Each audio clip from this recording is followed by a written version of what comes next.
This is Bill. I'm here at Highland Hill Farm. I'm going to show you how you connect your drip line to your blue stripe pipe. First of all, I like to put the drip line in the blue stripe pipe on the blue stripe of the pipe. The reason for that is if it's on the blue stripe, then it can be uniform along the line to be at exactly the same spot all along the pipe. Now you can put one on the opposite side of the blue stripe pipe or on the actual part of the blue stripe pipe. The way you put your hole in the blue stripe pipe is you take the pointed end of your sprayer and you take that and you just push that into the blue stripe pipe. Bingo, like that. Goes in very easily. It makes the hole. Then this nipple is inserted into the hole. It just pushes in.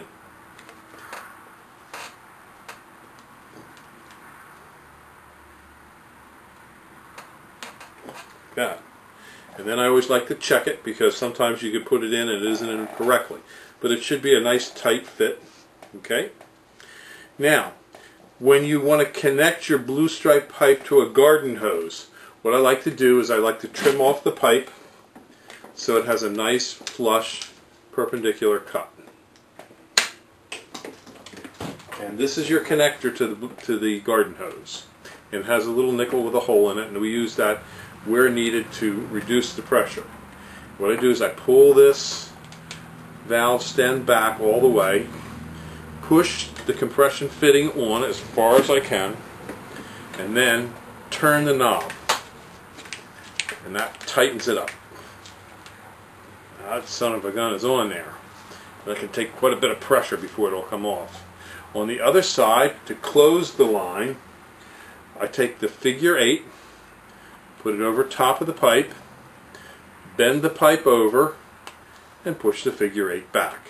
Now you have the garden hose attachment to your blue stripe pipe, your nipple ready to go, and your end. Now if you want to put a T in the line, or a Y or whatever, just cut your line and insert the T on both ends. Try and keep your blue stripe lines together and push in. And that usually doesn't come off unless you have a lot of pressure in the line.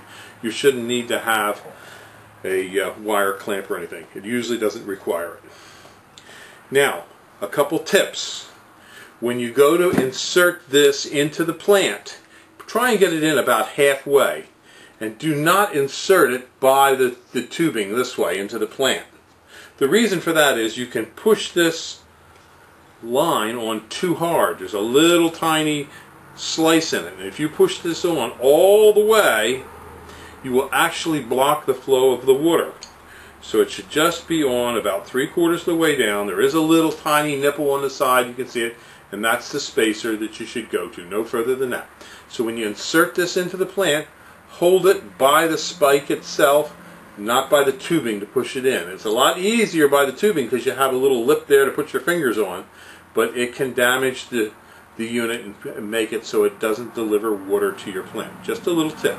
Now if you don't want to use a particular line, say a tree dies or a shrub dies or it's overwatered, you can take this off, turn it around, and push that back on. There will be no water flow from this end. This is the end that normally goes into the ground.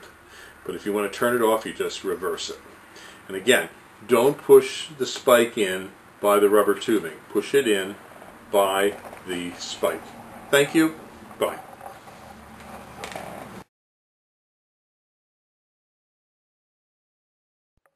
At Highland Hill Farm, we have a lot of different kinds of trees for you. We have both deciduous and evergreen. Some of the spruces that we have are like Colorado blue spruce, Norway spruce, white spruce, Serbian, Black Hill spruce, black spruce. We also have some firs, such as Fraser, balsam, Douglas, and concolor. Most of these are in seedling or transplants. We do have larger trees such as white pine, Norway spruce. We also sell a whole range of arborvitaes in many different sizes, from transplants up to large trees. The trees that we sell are both bare root and balled and burlapped and potted. We have thousands of them that we grow. We also have southwestern white pine, and we are noted for our green giant arborvitaes and Leland cypresses. We also have hemlocks up to 10 to 12 foot high, along with redwoods. We can also supply you with some bald cypress, larch, eastern red cedar.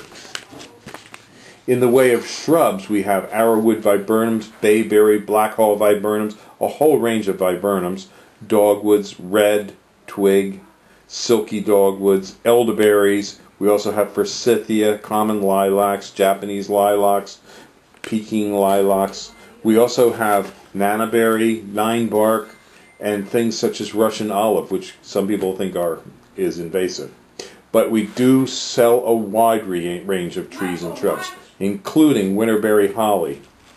So give us a call at 215-651-8329 as we do deliver and plant.